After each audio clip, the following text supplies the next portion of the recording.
নবী আমার বলে, সাহাবীরা তোমরা কি জানো কিয়ামতের কঠিন ময়দানে মানুষের মাথার উপরে কতটুকু দূরে সূর্য অবস্থান করবে? সাহাবীরা বললেন, নবী গো, আমাদের তো জানা নাই, আপনি বলেন। নবী আমার বলে, সাহাবীরা রে, হাত্তা তাকুনা কিদা মিলিন আও ইসনাইন। কিয়ামতের কঠিন ময়দানে মানুষের মাথার উপরে 1 মাইল অথবা 2 মাইল দূরে সূর্য অবস্থান করবে। এমন এক পরিস্থিতির সৃষ্টি হয়ে যাবে, সূর্যের তাপে মানুষের মাথার মগজগুলো টকবক করতে থাকবে। মুসলমান ভাইরা আমার, মানুষের শরীর থেকে ঘাম বের হতে থাকবে। নবী আমার বলে, সাহাবীরা ইয়ারুকুন নাসু, কিয়ামতের ময়দানে মানুষ ঘামিয়ে যাবে। হাত্তা ইয়াযহাবা আরাকুহুম ফিল আরদ, মানুষের শরীর থেকে ঘাম বেয়ে বেয়ে জমিনে পড়বে। নবী আমার বলে, ও সাহাবীরা, ইয়াযহাবুল আরাকু ফিল আরদি 70 যিরাআ, কিয়ামতের কঠিন ময়দানে মানুষের দেহ থেকে ঘাম বের হয়ে জমিনে যখন ছড়িয়ে পড়বে, জমিনের ভিতরে 70 হাত পর্যন্ত মানব দেহ থেকে ঘাম বেয়ে বেয়ে পড়বে। ইয়া আইয়ুহাল্লাযীনা আমানুত্তাকু রাব্বাকুম ইন্না জালজালাতাস সাআতি শাইউন আযীম। আল্লাহ পাক রব্বুল আলামিন আয়াতে কারিমার ভিতরে জানায় দেন, ইয়া আইয়ুহান নাস, হে মানব মণ্ডলী, তোমরা তোমাদের রবকে ভয় করো, তোমরা তোমাদের প্রতিপালককে ভয় করো। ইন্না জালজালাতাস সাআতি শাইউন আযীম, নিশ্চয়ই কিয়ামত দিবসের প্রকম্পন বড় ভয়ঙ্কর হবে। কেমন ভয়ঙ্কর হবে? আল্লাহ পাক রব্বুল আলামিন বলেন, ইয়াউমা তারাউনাহা তাযহালু কুল্লু মুরদিআতিন আম্মা আরদাআত। ওই দিন স্তন্য দানকারী মা তার দুধের সন্তানকে ভুলে যাবে। ওয়া তাদউ কুল্লু যাতি হামলিন হামলাহা, ওই দিন গর্ভবতী নারী তার গর্ভপাত করে ফেলবে। ওয়া তারান নাসা সুকারা ওয়া মা হুম বিসুকারা। আমার আল্লাহ বলে, ও দুনিয়ার মানুষ, কিয়ামতের ময়দানের দিকে যদি তাকাও, কিয়ামতের ময়দানের দিকে তাকাইলে দেখতে পাওয়া, কিয়ামতের ময়দানে সব মানুষকে দেখলে মাতালের মতো মনে হবে, পাগলের মতো মনে হবে। আমার আল্লাহ বলে, না না না, ওরা পাগল হবে না, ওরা মাতাল হবে না, কিন্তু দেখলে মনে হবে ওরা পাগল হয়ে গেছে, মাতাল হয়ে গেছে। মুসলমান ভাইরা আমার, মানুষের অবস্থা কেন এরকমের হবে? আল্লাহ বলেন, ওয়ালাকিন্না আযাবাল্লাহি শাদীদ, বলে মানুষের অবস্থা এমন হবে কিয়ামত দিবসের আযাবের কঠোরতার কারণে। ভাইরা আমার, বন্ধুরা আমার, আল্লাহ পাক রব্বুল আলামিন কুরআনুল হাকিমের অন্য এক আয়াতের ভিতরে বলেন, ফাইদা নুফিখা ফিস সূর ফালা আনসাবা বাইনাহুম ইয়াউমা ইদিন ওয়ালা ইয়াতাসাআলুন। আমার আল্লাহ বলেন, ফাইদা নুফিখা ফিস সূর, যখন সিংহায় ফুৎকার দেওয়া হবে, দ্বিতীয় ফুৎকার, কিয়ামত দিবসে সমস্ত মানুষকে জড়ো করার জন্য। ফালা আনসাবা বাইনাহুম, আল্লাহ পাক রব্বুল আলামিন বলেন, কিয়ামতের ময়দানে তামাম দুনিয়ার মানুষকে হাজির করার জন্য যখন সিংহায় ফুৎকার দেওয়া হবে, তখন মানুষের অবস্থা কেমন হবে? ফালা আনসাবা বাইনাহুম, মানুষের মাঝে কোনো সম্পর্ক ঠিক থাকবে না, সমস্ত সম্পর্ক ছিন্ন হয়ে যাবে, ভ্রাতৃত্বের বন্ধন ছিন্ন হয়ে যাবে, কোন প্রকারের আত্মীয়তার সম্পর্ক থাকবে না রে মুমিন, সব সম্পর্ক ছিন্ন হয়ে যাবে।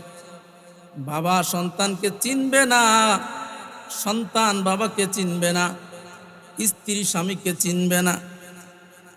আমার আল্লাহ তাআলা কালামুল্লাহর ভিতরে বলেন, ইয়াউমা ইয়াফিরুল মারউ মিন আখিহি ওয়া উম্মিহি ওয়া আবি। কিয়ামতের কঠিন ময়দানে ভাই ভাইকে দেখে পলায়ন করবে, সন্তান মাকে দেখে পলায়ন করবে, সন্তান বাবাকে দেখে পলায়ন করবে।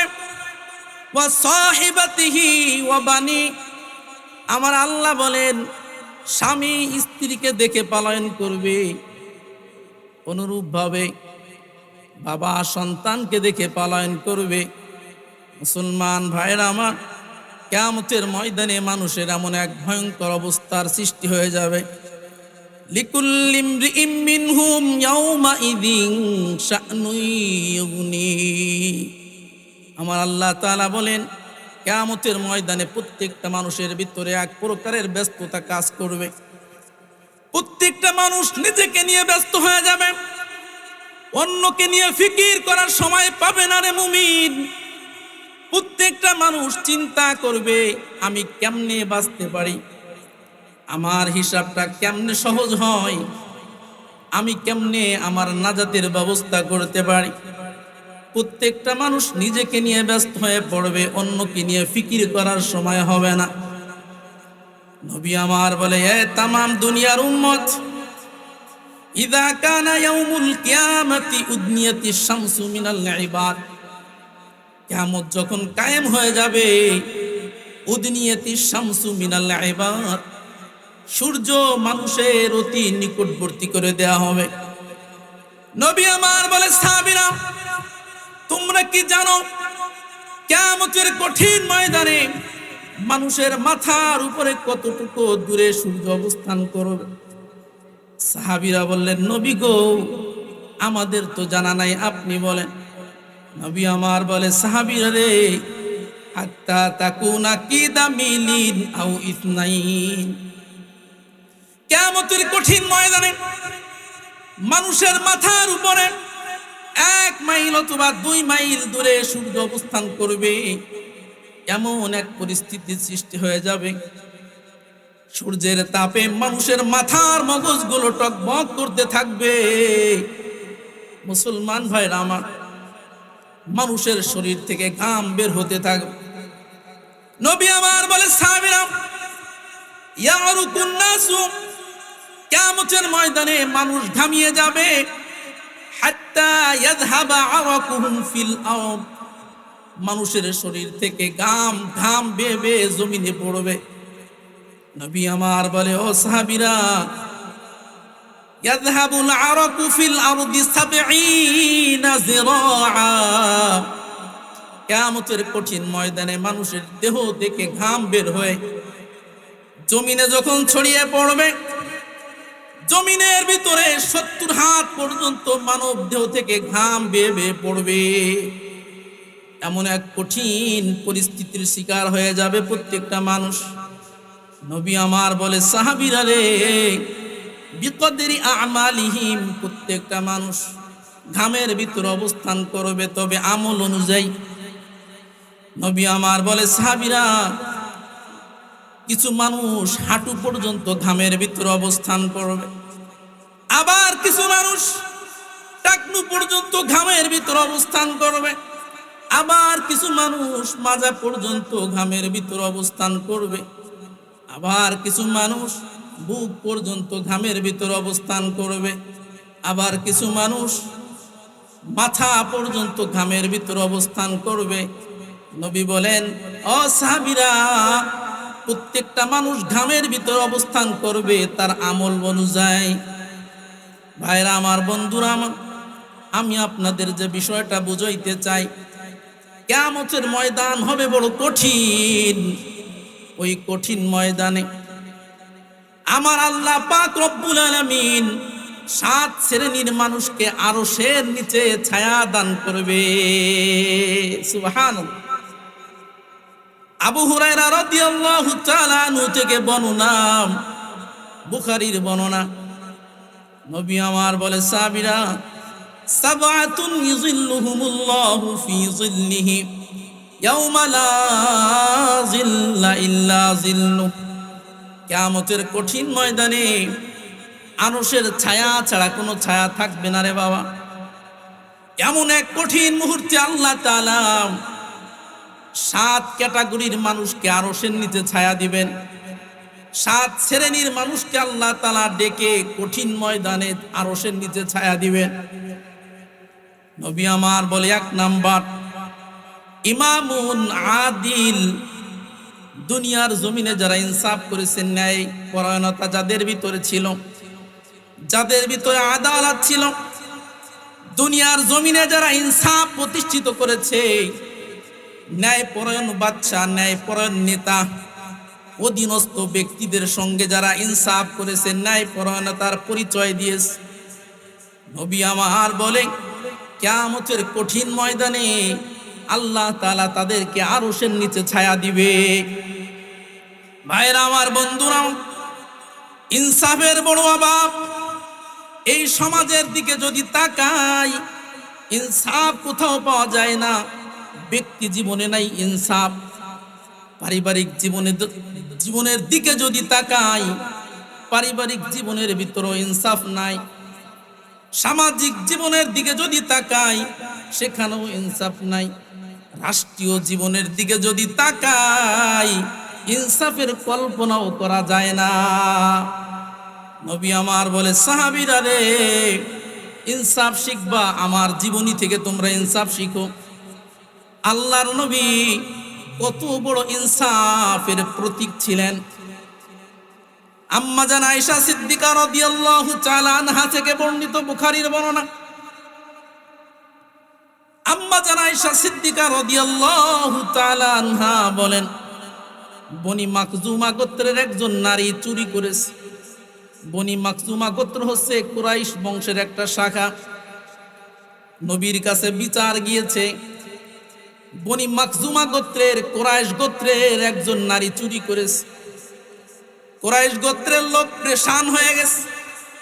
চুরির শাস্তি তো হাত কাটা, তবে কুরাইশ বংশের নারীর হাত কাটলে বংশের মর্যাদা চলে যাবে, বংশের মর্যাদা শেষ হয়ে যাবে। এবার মক্কার লোকেরা চিন্তা করলো, নবীকে একটু জানানোর দরকার। ইয়া রাসূলুল্লাহ, ইয়া হাবিবাল্লাহ, যেই নারীটা চুরি করেছে তিনি সাধারণ কোনো নারী নয়, এই নারী হচ্ছে আপনার বংশের নারী, আপনি তার বিচারটা একটু হালকা করতে পারেন কিনা। কিন্তু সাহাবীদের ভিতরে কারো সাহস হচ্ছে না, গোটা কুরাইশ বংশের ভিতরে কারো সাহস হচ্ছে না নবীর সামনে এই কথা কে বলবে। পরিশেষে মাথায় বুদ্ধি আসলো। নবী আলাইহিস সালাতু ওয়াস সালামের আদরের পুতা, আদরের নাতি উসামা ইবনে যায়েদকে বলা হলো, হ্যাঁ উসামা ইবনে যায়েদ, তুমি তো একজন বালক মানুষ, বাচ্চা মানুষ, তুমি যদি দাদা জানকে যে বলো, দাদা জান, যে নারীটা চুরি করেছে সাধারণ কোনো নারী নয়, আপনার বংশের নারী, আপনার বংশের নারীর হাত কাটলে আপনার বংশের মর্যাদা শেষ হয়ে যাবে। যদি দয়া করে আপনি একটু বিচার হালকা করতে পারতেন তাহলে খুশি হতাম। নবী আমার বুঝতে বাকি নাই, সাহাবীদের ডাক দিলেন, ও আমার সাহাবীরা শোনো, আতাশফাউ ফি হাদ্দিম মিন হুদুদিল্লাহ, ও আমার সাহাবীরা, আল্লাহ কর্তৃক নির্ধারিত শাস্তির ব্যাপারে তোমরা কি আমার কাছে সুপারিশ করতেছো? যেখানে আল্লাহ তাআলা শাস্তি নির্ধারণ করে দিয়েছে, সেখানে আমি মুহাম্মদুর রাসূলুল্লাহ হাত না কেটে তার শাস্তি কেমনে প্রয়োগ করি? ও আমার সাহাবীরা, জেনে রাখো, ইতিপূর্বে যত জাতি ধ্বংস হয়েছে, প্রত্যেকটা জাতি ধ্বংস হওয়ার পিছনে একটাই কারণ, ওই জাতির সম্ভ্রান্ত মানুষ যখন অপরাধ করত তখন তার কোনো বিচার হতো না। নিম্ন বংশের মানুষ অপরাধ করলে তার বিচারের অভাব ছিল না। এই অপরাধের কারণে বহু জাতিকে ধ্বংস করে দেওয়া হয়েছে। ও সাহাবীরা, তোমরাও কি চাও এই জাতীয় অপরাধ করতে? শুনে রেখো, আমার বংশ তো দূরের কথা, আমার মেয়ে ফাতেমাও যদি চুরি করত, আর এই চুরির বিচার যদি আমি মুহাম্মদুর রাসূলুল্লাহর কাছে আসতো, আমি অবশ্যই তার হাত কেটে চুরির বিচার করতাম। সুবহানাল্লাহ। এটাকে বলো ইনসাফ। কোথায় গেল ইনসাফ? মুসলমান ভাইরা, আমার দলের মানুষ অপরাধ করলে কোনো শাস্তি নাই, ভিন্ন দলের মানুষ অপরাধ না করলেও শাস্তির অভাব নাই। এ বাংলার জমিনে সবই আপনাদের কাছে স্পষ্ট। এ বাংলার জমিনের হাজারো উলামা ইকরাম বিনা অপরাধে জেলখানার ভিতরে গিয়েছে। কি অপরাধ? বলে আলেম উলামা তার দলের মানুষ নয়। এজন্য মুসলমান ভাইরা আমার, সমাজের ভিতরে ইনসাফ প্রতিষ্ঠিত করতে হবে। যাদের মাধ্যমে ইনসাফ প্রতিষ্ঠিত হবে, নবী আমার বলে কিয়ামতের কঠিন ময়দানে আল্লাহ তাআলা তাদেরকে আরশের নিচে ছায়া দিবে। দ্বিতীয় নাম্বার ক্যাটাগরির মানুষ যাদেরকে আল্লাহ তাআলা আরশের নিচে ছায়া দিবেন, তারা কারা হবে? নবী আমার বলে শাবুন নাশা ফি ইবাদাতি রাব্বিহি, যে সকল যুবক, যে সকল যুবতী যৌবনকাল আল্লাহর ইবাদতে কাটাবে। যুবক ভাইরা আমার, আপনাদের পায়ে হাত দিয়ে বলে যাই রে বাবা, অনেক যুবক এমন আছে তারা চিন্তা করে যৌবনকাল এটা কোনো ইবাদতের সময় না, অথচ আমার নবী বলেন যৌবনকাল হচ্ছে একটা মানুষের জীবনের সর্বশ্রেষ্ঠ সময়। মুসলমান ভাইরা আমার, যৌবনকালের ইবাদত আর বৃদ্ধকালের ইবাদত কখনো সমান হতে পারে না, ঠিক কিনা জোরে বলেন? আকাশ পাতাল ব্যবধান। বৃদ্ধ অবস্থায় সিজদা করলে ওই সিজদাটা যতটুকু সুন্দর হয়, যুবক অবস্থায় সিজদা করলে তার চেয়ে বহু গুণে সুন্দর হয়। এজন্য নবী বলেন না না না, যৌবনকালে ইবাদত করতে হবে। যৌবনকালের দাম আল্লাহ তাআলার কাছে বেশি। আবু হুরায়রা রাদিয়াল্লাহু তাআলা আনহু থেকে বুখারীর বর্ণনা, নবী আমার বলে সাহাবীরা ইগতানিম খামসান ক্বাবলা খামসিন, ও সাহাবীরা পাঁচটি সময় আসার পূর্বে পাঁচটি সময়ের মূল্যায়ন করো। নবী আমার বলে পাঁচটি সময় প্রত্যেকটি মানুষের জীবনে আসবে, পাঁচটি সময় আসার পূর্বে পাঁচটি সময়ের মূল্যায়ন করো। সেখানেও কিন্তু আল্লাহর নবী যুবকদের কথা বলেন নাই। আল্লাহর নবী সাল্লাল্লাহু আলাইহি ওয়াসাল্লাম সেখানেও কিন্তু যুবকদের কথা বলছেন। আল্লাহর নবী বলেন, ও যুবকের দল, শাবাবাকা ক্বাবলা হারামিক, ও যুবকের দল, বার্ধক্য আসার পূর্বে যৌবনকালের মূল্যায়ন করো। মুসলমান ভাইরা আমার, যৌবনকালের মূল্যায়ন নাই। যুবক চিন্তা করে মাত্র ছাত্র মানুষ, পড়তেছি, সামনে চাকরি করব, বিয়ে শাদী করব, বাবা হব, দাদা হব, নানা হব, কত স্বপ্ন যুবকের অন্তরের ভিতরে। যুবক, আপনার কাছে আমি জানতে চাই, এত পরিমাণ স্বপ্ন আপনি আপনার অন্তরের ভিতরে নিয়ে ধারণ করতেছেন, আপনার তো যুবক অবস্থায় ইন্তেকাল হয়ে যেতে পারে, পারে কিনা? এ সমাজে যুবক ইন্তেকাল করে না? হাজার হাজার যুবকের ইন্তেকাল হয়ে যায়। মুসলমান ভাইরা আমার, যদি কোনো যুবক যৌবনকালে ইবাদত করতে না পারে, যৌবনকালে যদি কোনো যুবকের মৃত্যু চলে আসে, ওই যুবক যদি আল্লাহর কাছে আফসোস করে বলে, রব্বুল আলামিন আপনি আমাকে একটু সময় দেন, আমার মৃত্যুটা যৌবনকালে আপনি দিয়েন না, আমি একটু ইবাদত বন্দিগি করে আসি, তাহলে সুযোগ দেওয়া হবে কিনা জোরে বলেন? হবে। আল্লাহ পাক রব্বুল আলামিন কোরআনুল কারীমের ভিতরে জানায় দেন, হাত্তা ইযা জাআ আহাদাহুমুল মাউত ক্বালা রাব্বিরজিউন লাআল্লি আ'মালু সালিহান ফীমা তারাকত। আল্লাহ পাক রব্বুল আলামিন বলেন, যদি কোনো যুবকের কাছে মৃত্যুর সময় চলে আসে, মৃত্যু এসে হাজির হয়ে যায়, যুবক যদি আল্লাহর কাছে দরখাস্ত করে, রব্বুল আলামিন আপনি আমাকে একটু সুযোগ দেন, দুনিয়ার জমিনে কত ভালো কাজ আছে আমি করার সুযোগ পাই নাই, একটু সুযোগ দেন, ভালো কাজগুলো আমি করে আসি। আমার আল্লাহ বলে, কাল্লা, কশ্চিনকালেও সুযোগ দেওয়া হবে না। কাল্লা ইন্নাহা কালিমাতুন হুয়া কাইলুহা। আল্লাহ পাক রব্বুল আলামিন বলে, হে যুবক, এটা তো তোমার অন্তরের কথা না, এটা হচ্ছে তোমার মুখের কথা। ভাইরা আমার, বন্ধুরা আমার, যৌবনকালের দাম অনেক বেশি, যৌবনকালের ইবাদত আল্লাহর কাছে বেশি প্রিয়।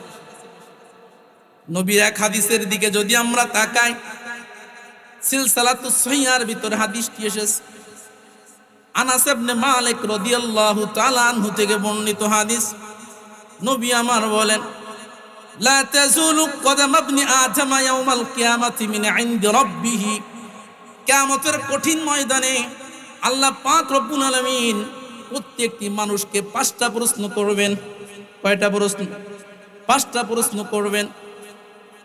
এই 5 প্রশ্নের জবাব না দিয়ে আদম সন্তান সামনের দিকেও যেতে পারবে না, পেছনের দিকেও যেতে পারবে না। সেখানেও যুবকদের ব্যাপারে প্রশ্ন আছে না নাই? নবী আমার বলে, কিয়ামতের ময়দানে যে 5 প্রশ্ন করা হবে, যে 5টি প্রশ্নের জবাব না দিয়ে মানুষ সামনের দিকে আগাইতে পারবে না, সেখানেও যুবকদের ব্যাপারে আছে। নবী আমার বলে, কিয়ামতের ময়দানে আল্লাহ তাআলা যুবকদেরকে ডাক দিয়ে বলবে, এ যুবকের দল, ওয়ান শাবাবিহি ফিমা আবলা। এ যুবকের দল, তোমার বার্ধক্যের হিসাব চাই না, বৃদ্ধকালে ইবাদত করছো কিনা জানতে চাই না, তোমার যৌবনকালের হিসাব দিয়ে তুমি জান্নাতে চলে যাও। সুবহানাল্লাহ। সেখানেও যৌবনকালের হিসাব হবে। এই জন্য যুবক ভাইয়ের আমার, যৌবনকালকে যদি আমরা আল্লাহর গোলামিতে কাটাইতে পারি, আরশের নিচে ছায়া পাওয়া যাবে। 3 নাম্বার ক্যাটাগরির মানুষ, যাদেরকে আল্লাহ তাআলা আরশের নিচে ছায়া দিবেন। নবী আমার বলে, ওয়া রাজুলুন কলবুহু মুআল্লাকুম ফিল মাসাজিদ। যে সকল ব্যক্তির অন্তর মসজিদের সাথে সম্পৃক্ত থাকবে, যাদের অন্তর মসজিদের সাথে ঝুলান্ত থাকবে। এ মুসলমান ভাইয়েরা আমার, অনেক মানুষ এমনও আছে, ফজরের নামাজের পরে জোহরের অপেক্ষায় থাকে, জোহর পড়ার পরে আসরের অপেক্ষায় থাকে, আসর পড়ার পরে মাগরিবের অপেক্ষায় থাকে। নবী আমার বলেন, এরকমের যাদের অন্তর মসজিদের সাথে সম্পৃক্ত হবে, মসজিদের সাথে যাদের সম্পর্ক থাকবে, নবী আমার বলে কিয়ামতের কঠিন ময়দানে আল্লাহ পাক রব্বুল আলামিন তাদেরকে আরশের নিচে ছায়া দিবে। মুসলমান ভাইরা আমার, মসজিদের সাথে কেন আমরা সম্পর্ক রাখ? বলে দুনিয়ার জমিনে সর্বশ্রেষ্ঠ স্থানের নাম হলো মসজিদ। নবী আমার বলে, সাহাবীরা, আহাব্বুল বিলাদি ইলাল্লাহি মাসাজিদুহা ওয়া আবগাদুল বিলাদি ইলাল্লাহি আসওয়াকুহা। নবী বলেন, সাহাবীরা, দুনিয়ার জমিনে সর্বশ্রেষ্ঠ স্থানের নাম হলো মসজিদ, আর সর্বনিকৃষ্ট স্থানের নাম হলো বাজার। বাজারে মানুষকে ডাকা লাগে না, দাওয়াত দেওয়া লাগে না রে মুমিন। বিনা দাওয়াতে চার দোকানে মানুষ আড্ডা দেয় কি দেয় না? অথচ মসজিদের ভিতরে দাওয়াত দিয়েও আনা যায় না। আমার নবী বলেন, এ দুনিয়ার উম্মত, দুনিয়ার জমিনের সর্বশ্রেষ্ঠ স্থান হলো মসজিদ। এই মসজিদের সাথে যাদের সম্পর্ক থাকবে, ওরাই আরশের নিচে ছায়া পাবে। আল্লাহর নবী সাল্লাল্লাহু আলাইহি ওয়াসাল্লাম বলেন, আল মাসাজিদু বুয়ুতুল্লাহি ফিল আরদ। নবী আমার বলে, সাহাবীরা, দুনিয়ার জমিনে যদি একটা ঘর থাকে, আল্লাহর ঘর বলতে দুনিয়ার জমিনে যদি কোনো ঘর থাকে, ওই ঘরটার নাম হলো মসজিদ। মসজিদ হলো দুনিয়ার জমিনে আল্লাহ তাআলার ঘর। আল মাসাজিদু বুয়ুতুল্লাহি ফিল আরদ। দুনিয়ার জমিনে মসজিদই আল্লাহর ঘর। নবী আমার বলে, তুদিউ লি আহলিস সামা কামা তুদিউ নুজুমুস সামা লি আহলিল আরদ। নবী আমার বলে, সাহাবীরা, আসমানের তারকা যেমনি ভাবে দুনিয়াবাসীদেরকে আলোকিত করে, অনুরূপ ভাবে মসজিদ আসমান ওয়ালাদেরকে আলোকিত করে। সুবহানাল্লাহ। মসজিদের এত পাওয়ার, মসজিদ আসমানবাসীদেরকে পর্যন্ত আলোকিত করে ফেলে।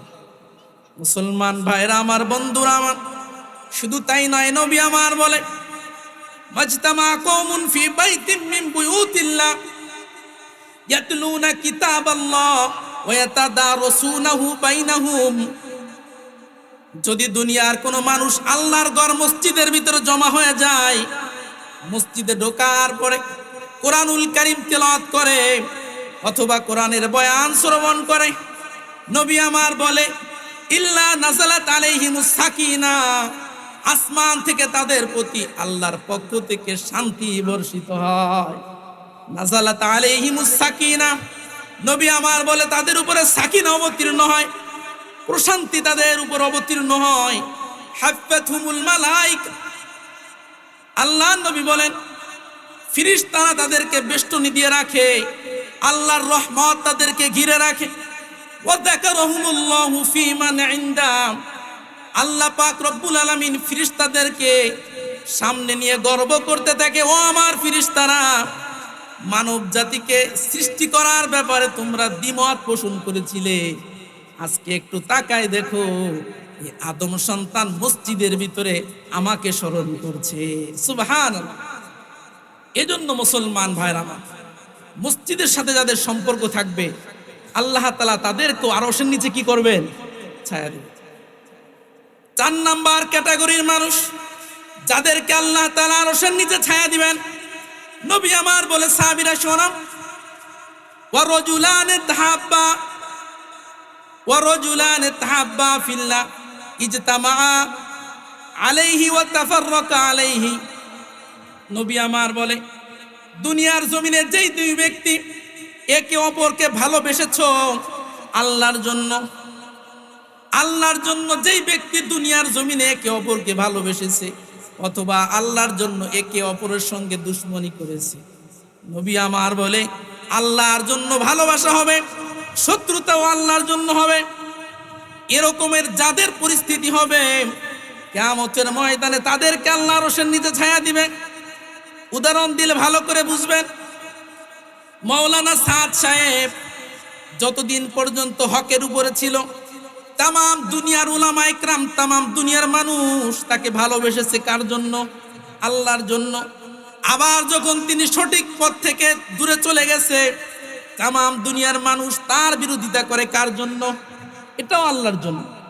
এক কথায় নবী আমার বলেন প্রত্যেকটা ভালোবাসা কার জন্য হবে? আমি কাউকে ভালোবাসবো কার জন্য? কারো সঙ্গে শত্রুতা পোষণ করব কার জন্য? আল্লাহর জন্য হতে হবে। আল্লাহর নবী বলেন ভালোবাসা, কাউকে ভালোবাসা আল্লাহর জন্য, কারো সঙ্গে শত্রুতা পোষণ করা এটাও আল্লাহর জন্য। এরকমের যাদের পরিস্থিতি হবে তাদেরকে আল্লাহ তাআলা আরশের নিচে ছায়া দিবে। মুসলমান ভাইরা আমার, বন্ধুরা আমার, নবীর চমৎকার একটা হাদিস আমার মনে পড়ে গেছে। নবী আমার বলে সাহাবীরা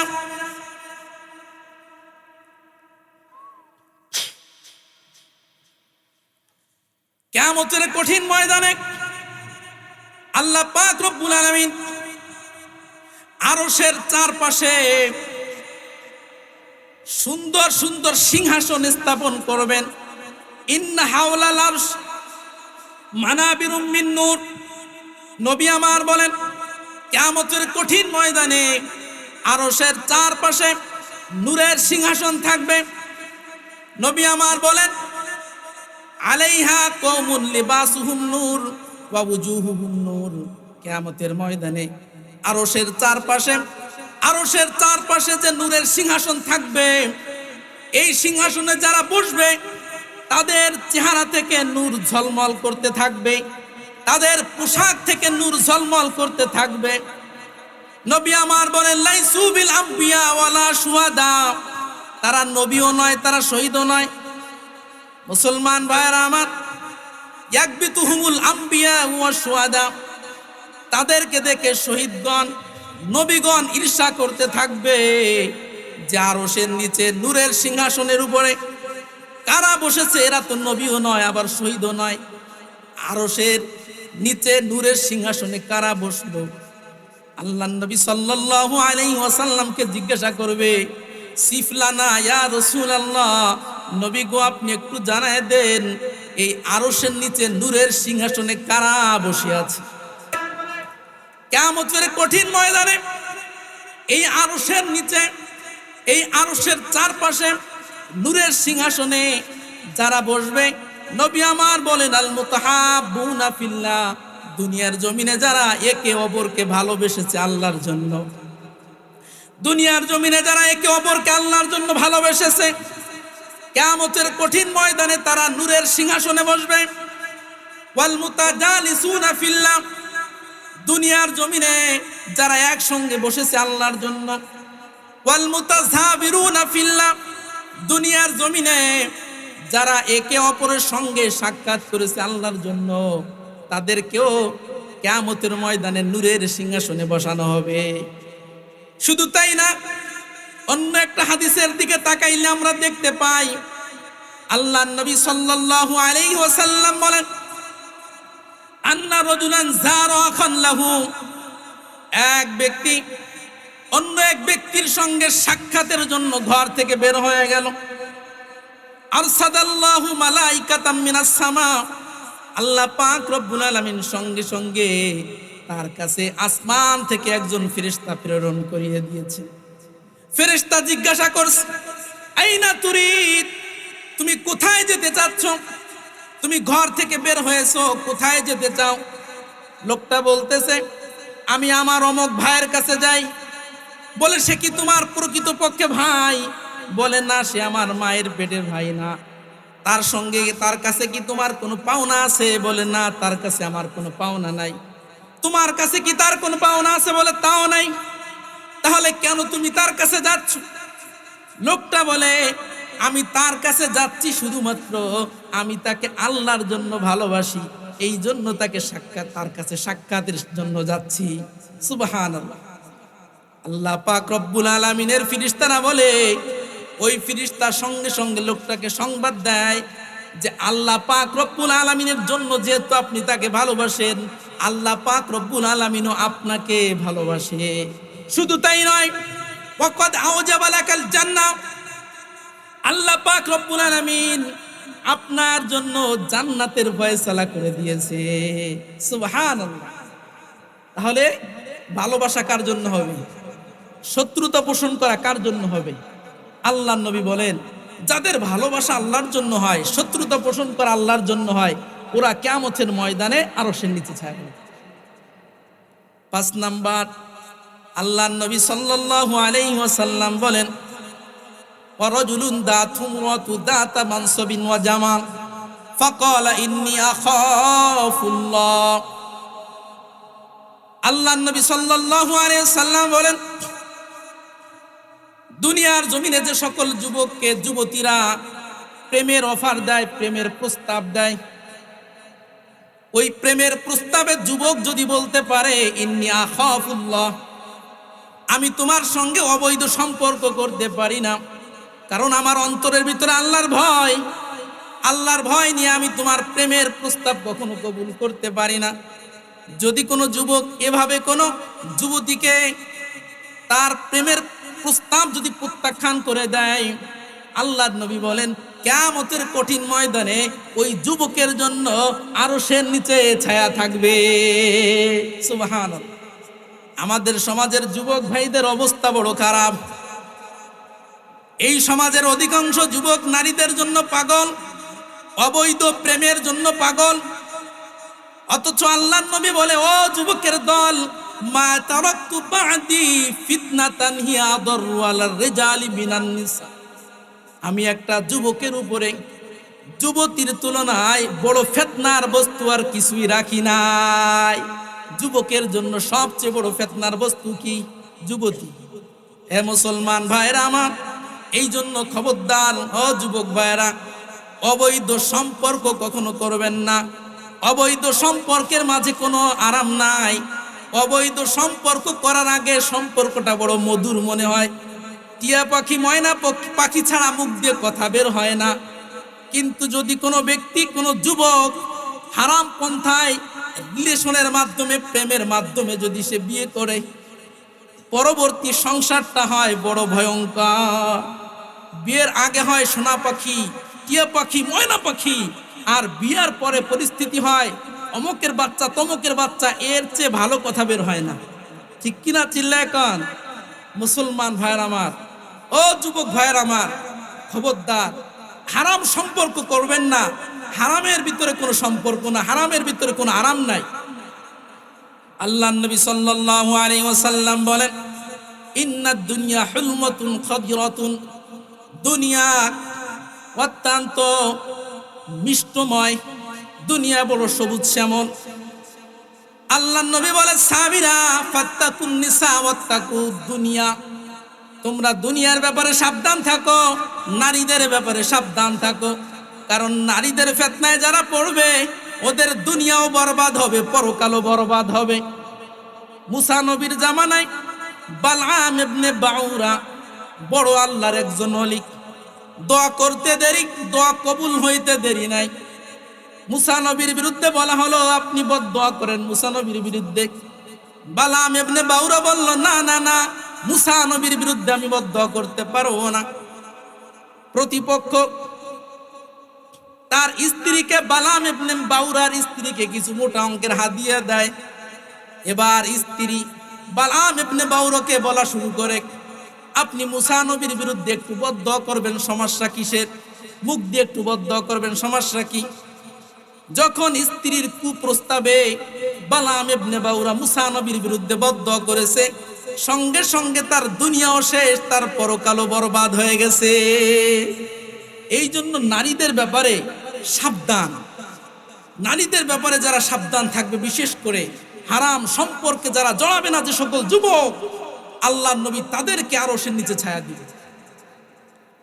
6 নাম্বার আল্লাহর নবী বলেন অরজুলুন তাসাদ্দাকা বিসাদাকাতিন ফাআকফাহা, যে সকল ব্যক্তি দুনিয়ার জমিনে গোপনে দান করেছে, অতি গোপনে দান করেছে, হাত্তা লা তা'লামা শিমালুহু মা তুনফিকু ইয়ামিনুহু, আল্লাহর নবী বলে এত গোপনে দান করেছে, ডান হাত দান করেছে, বাম হাত পর্যন্ত জানে না।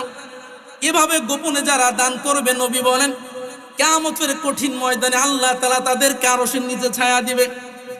মুসলমান ভাইরা আমার, প্রকাশ্যে দান করা যায় নিষেধ না, তবে গোপনে দান করা ভালো, কারণ গোপনে দান করলে দানের ভিতরে রিয়া আসে না। যদি কারো দানের ভিতরে রিয়া চলে আসে, মানুষ দেখানোর নিয়ত থাকে, এই দান কিয়ামতের ময়দানে ভয়ঙ্কর আকার ধারণ করবে। নবী আমার বলে সাহাবীরা আলা উখবিরুকুম বিমা হুয়া আখওয়াফু আলাইকুম ইনদি মিনাল মাসিহিদ দাজ্জাল, ও সাহাবীরা দাজ্জালের ফিতনার চেয়ে ভয়ঙ্কর একটা বস্তু আমার কাছে মনে হয়, ওই বিষয় কি আমি তোমাদেরকে জানাবো না? সাহাবীরা বললেন ইয়া রাসূলুল্লাহ, ইয়া হাবিবাল্লাহ, অবশ্যই আপনি জানাবেন। নবী আমার বলেন দাজ্জালের ফিতনার চেয়ে ভয়ঙ্কর যে বস্তু, ওই বস্তুটা হচ্ছে শিরকুল খফি, গোপনীয় শিরিক। সাহাবায়ে কেরাম জিজ্ঞাসা করলেন ইয়া রাসূলুল্লাহ, ইয়া হাবিবাল্লাহ, গোপনীয় শিরিক আবার কি? নবী আমার বলেন গোপনীয় শিরিক হলো মানুষ দেখানোর জন্য আমল করা, মানুষ দেখানোর জন্য নামাজ পড়া, মানুষ দেখানোর জন্য দান করা, মানুষ দেখানোর জন্য যারা আমল করে, নবী আমার বলে তাদের আমলের ভিতরে গোপনীয় শিরিক ঢুকে যায়।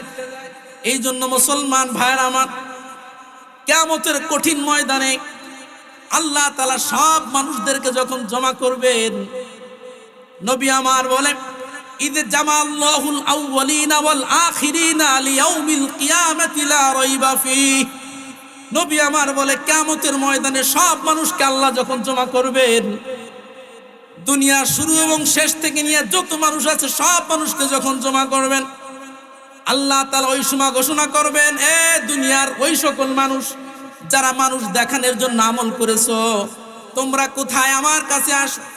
মানুষ দেখানোর জন্য যারা আমল করেছে আল্লাহর দরবারে হাজির হয়ে যাবে।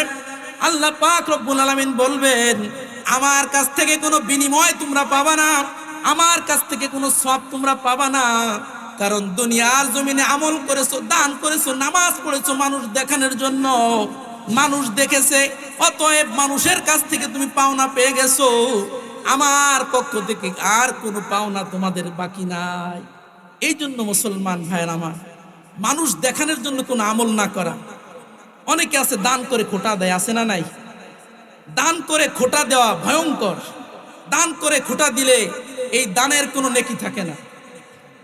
আল্লাহর নবী বড় চমৎকার আকারে বলছেন সালাসাতুন লা ইউকাল্লিমুহুমুল্লাহু ইয়াউমাল কিয়ামা, কিয়ামতের কঠিন ময়দানে 3 শ্রেণীর মানুষের সঙ্গে আল্লাহ কথা বলবেন না।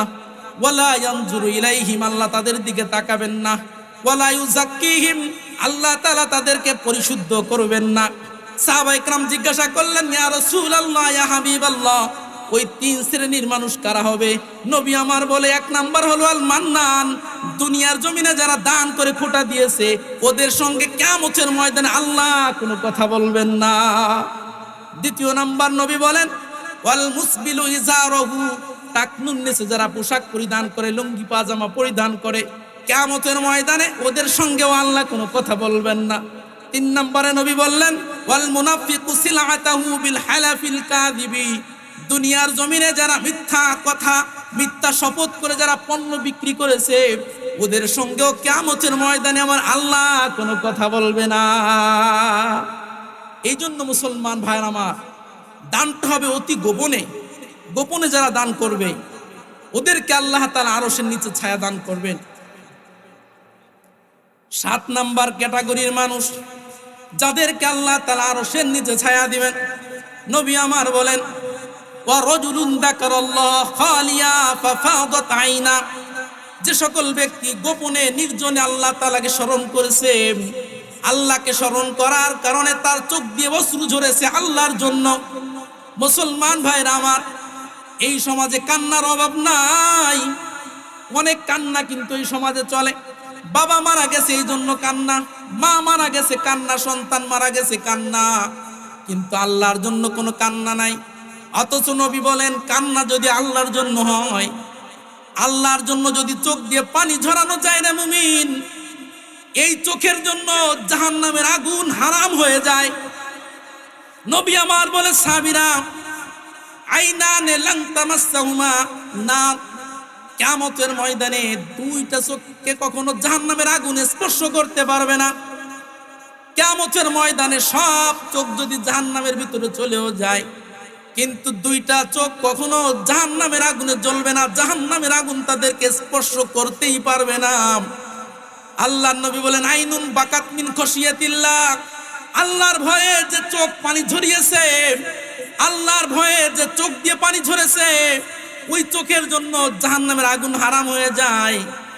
ওয়া আইনুন বাতাত তাহরুসু ফি সাবিলিল্লাহ, আল্লাহর রাস্তায় যেই চোখ পাহারাদারি করেছে ওই চোখের জন্য জাহান্নামের আগুন হারাম হয়ে যায়।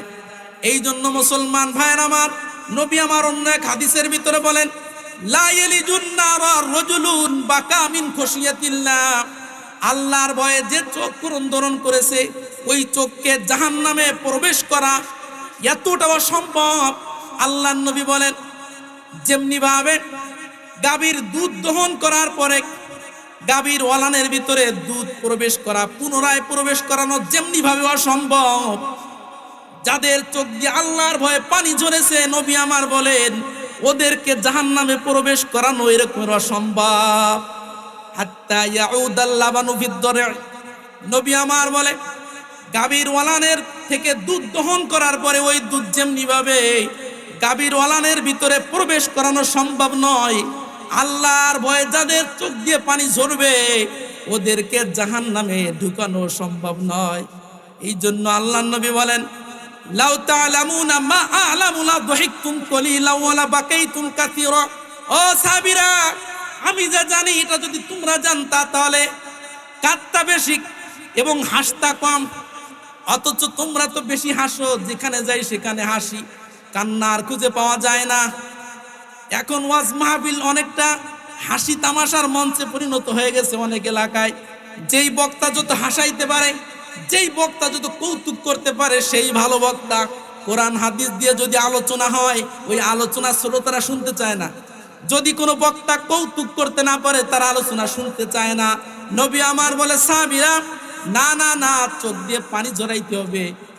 চোখ দিয়ে পানি যদি ঝরাইতে পারো তাহলে ওই চোখের জন্য জাহান্নামের আগুন হারাম হয়ে যাবে, হারাম হয়ে যাবে, হারাম হয়ে যাবে।